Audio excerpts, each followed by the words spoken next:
Tonight at 6, confessions of a killer. We now know a woman who mysteriously disappeared from the quiet town of Hartville was brutally murdered by her 73-year-old husband. Philip Snyder used a hammer to kill Roberta Snyder last January. Her body remains missing. Yesterday, honored with the Emmy for News Excellence. News 5, on your side, starts now.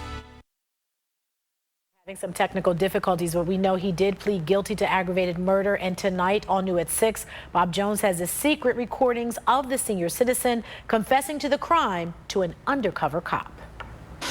Philip Snyder's story about what happened to his wife of more than 50 years changed several times. It wasn't until a 50-year-old female undercover officer got involved that the truth about the murder finally came out. Can you imagine a hammer this big and this big around? Like a mallet?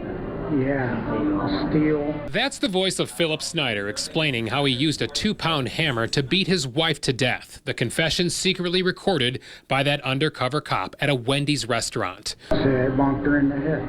Right. And her tongue came out. I put a bag over her head, and the blood went on the pillow. It was a bizarre case. It was a strange case, and my reaction is one of sadness for the family. Chief Criminal Prosecutor Fred Scott called the audio chilling and pointed to Snyder's changing stories. I'm disgusted by what he did. Crocodile tears when Snyder first told Hartville Police Chief Larry Dordia that Roberta died on the way to Graceland, and he turned her body over to an ambulance. I wanted to get her down to Graceland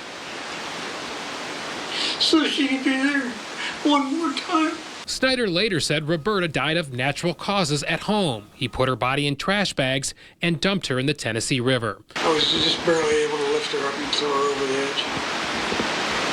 And I put her in the river. But investigators were certain they were not getting the truth, so they brought in an undercover cop who befriended Philip at a fast food restaurant. They met about 20 times, the cop pretending she wanted to kill her mother. She gained Snyder's confidence, who said he wanted to marry her. Snyder kept calling it a scenario when he described the murder, but prosecutors call it a clear confession. That's where she was? Yeah. Snyder admitted he put the body in a plastic container and took Roberta away in his truck. I didn't snap.